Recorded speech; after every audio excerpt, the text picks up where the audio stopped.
Hello बच्चों, welcome to गणित अंक। कैसे हैं आप सब लोग?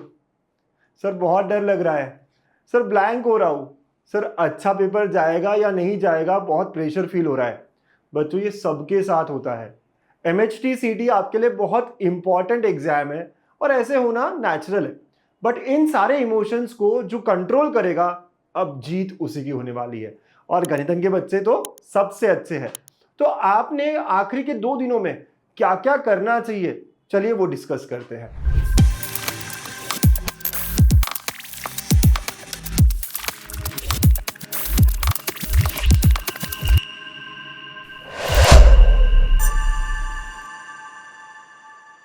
तो सबसे पहले बहुत बड़ा सिलेबस है, तो हमें पूरा सिलेबस ओवरलुक करना है। जितनी बुक्स आपने बनाई हैं, जितने आपके नोट्स हैं, माइंड मैप्स है, वो सारे आपके सामने रख लो और सभी बुक्स को ओवरलुक करना है। एक एक पेज आप पलटते जाओ और सारा सिलेबस आंखों के नीचे से जाना चाहिए।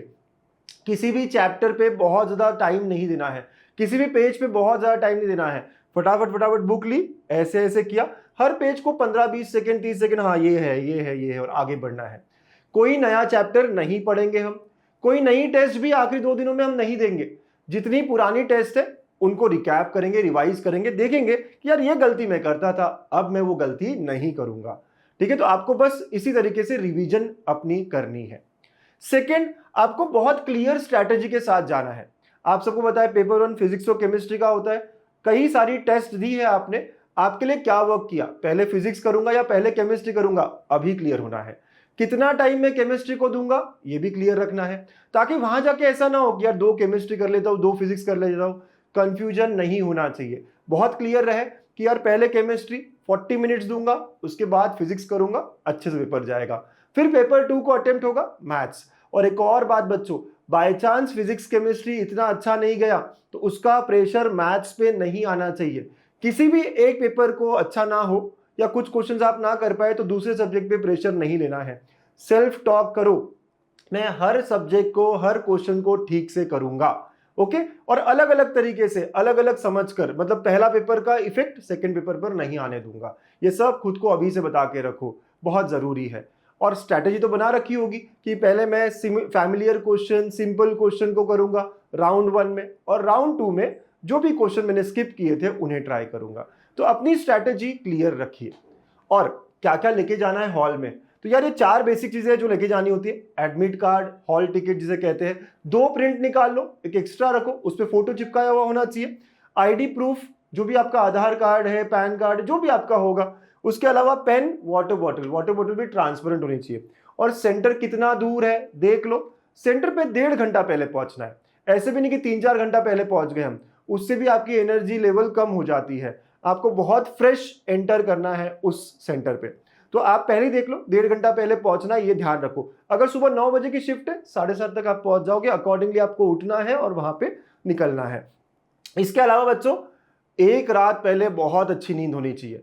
कुछ बच्चे हैं जो रात रात भर पढ़ने की आदत हो चुकी है, एक रात पहले ये सब मत करो, है ना। जितना आप फ्रेश रहोगे एग्जाम में, उतना एक्टिव आपका ब्रेन रहेगा, फटाफट फटाफट चीजें रिकॉल होगी। हेल्थ पर भी ध्यान देना है। कुछ बच्चे बाहर रहते हैं, हॉस्टल में रहते हैं, कुछ भी खा लेते हैं, आखिरी 1-2 दिनों में बीमार नहीं होना है। एकदम फ्रेश पॉजिटिव निकलना है। यस, बी पॉजिटिव, सबसे इंपॉर्टेंट मैसेज है। अब वो सब थॉट नहीं, यार ज्यादा कर लेता, यार साल भर और पढ़ता, यार ये हो जाता, यार वो हो जाता, ऐसा कुछ नहीं। और सेंटर पे भी जब आप जाते हो, कोई अगर आपको मिलेगा, आपका कोई फ्रेंड होगा, ऐसे बहुत सारे फ्रेंड्स होते हैं हमारे, अरे तूने वो किया क्या, अरे तेरे को वो फॉर्मूला आता है क्या, वो फॉर्मूला बताना। सीधा कहना तू उसको ऑल द बेस्ट यार, अब एग्जाम के बाद बात करते हैं ना। तो इस तरह आपको पॉजिटिव रहना है सेंटर पे, सेंटर के अंदर। और बाय चांस कोई क्वेश्चन टफ लगे, बाय चांस कोई सिचुएशन ऐसी है कि आपसे नहीं हुआ, कोई बात नहीं, ऐसे लंबा लंबा सांस लेना है, अपना जो प्रेशर है वो रिलीज करना है, कामनेस रखनी है। क्योंकि आप सबको पता है, I can do it, I will do it, ये अफर्मेशंस आपके साथ रहने चाहिए। एग्जाम में जाते वक्त अब बहुत हार्टबीट तेज हो जाती है, तो यही बोलना है, I can do it, I will do it. Exam में कभी बीच में कभी आपको लगे कोई सिचुएशन ऐसी आ गई है कि पैनिक हो गया हूं, समझ नहीं आ रहा है, कभी कुछ फॉर एग्जाम्पल कभी कभी हुआ है लास्ट टाइम कि डेस्कटॉप ही बंद हो गया, ये सब से डरना नहीं है।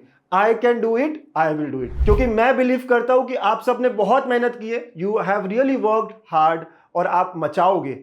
तो ऑल द वेरी बेस्ट। आप खुद पे बिलीव करो और पक्का मुझे मैसेज करना, मुझे बताना कि आपका पेपर कैसे गया है। मैं आपका वेट करूंगा, ठीक है। मैं जानना चाहूंगा आपने पेपर को कितना फोड़ा है और कैसे फोड़ा है। ऑल द वेरी बेस्ट बच्चों। Again, I can do it, I will do it.